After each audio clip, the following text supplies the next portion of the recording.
దాడులు ఎక్కడెక్కడ అన్నటువంటి వార్తను కూడా హైలైట్ చేశారు. రాజధాని టెహ్రాన్ మొదలుకు ఇరాన్ వ్యాప్తంగా పలు నగరాలు ప్రాంతాలపై ఇజ్రాయెల్ దాడులు జరిగే తబ్రీజ్, కెర్మన్షా సైనిక స్థావరాలతో పాటు అరక్, బుషెహ్రా అణుస్థావరాలు వీటిలోనే టెహ్రాన్లోని పలు ప్రాంతాలు దాడుల్లో నేలమట్టమయ్యాయి. అణు బాలిస్టిక్ క్షిపణి కార్యక్రమాలకు నేతృత్వం వహిస్తున్న శాస్త్రవేత్తలు, సీనియర్ అధికారులు ఇజ్రాయెల్ లక్ష్యంగా చేసుకుంది.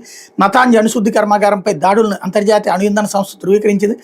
రేడియేషన్ స్థాయిని గమనిస్తున్నట్టు పేర్కొంది అన్నటువంటి వార్తని హైలైట్ చేశారు. లేకపోతే ఆంధ్రజ్యోతి తల్లికి ఆనందం అన్నటువంటి వార్తని హైలైట్ చేశారు. సంతాన లక్ష్మీ కటాక్షం, కూటమి సర్కార్కు వందనం, జగన్ హయాంలో ఇంటికి ఒక్కరికే, నేడు చదువుకుంటున్న వాళ్ళందరికీ విద్యార్థుల తల్లుల ఖాతాల్లో నిధులు జమ, 3 పిల్లలు ఉన్న వాళ్ళు 2 లక్షలకు పైగానే, 4 పిల్లలు ఉన్నవారు భారీగానే, తల్లికి వందనం నిధులు జమ దాదాపుగా పూర్తి అంటూ వదిన నీ అకౌంట్లో డబ్బులు పడ్డాయి. పక్క వీధిలో మా బంధువులు ఉన్నారు, 13 39,000 పడ్డాయట. పిల్లలు స్కూల్ ఫీజు కోసం అప్పు చేయాల్సిన అవసరం తప్పింది. సైకిల్పై స్కూల్కి వెళ్ళాలని పెద్దోడు ఆశ, కురిచ్చేస్తా చిన్నోడిని సైకిల్పై తీసుకువెళ్తాడు. రాష్ట్రంలో ఇప్పుడు ఎక్కడ చూసినా ఏ పల్లెలో తల్లుల్ని పలకరించిన ఇదే ముచ్చట్లో కూటమి సర్కార్ కొలువుదీరి ఏడాది అయిన సందర్భంగా తల్లికి వందనం విడుదల నిధులు జమ చేయడంతో ఇది అన్నటువంటిది ఒక్కసారి గుర్తుకు తెచ్చుకోండి. ఆ రోజు నేను రాశారు ఎట్లాంటిది.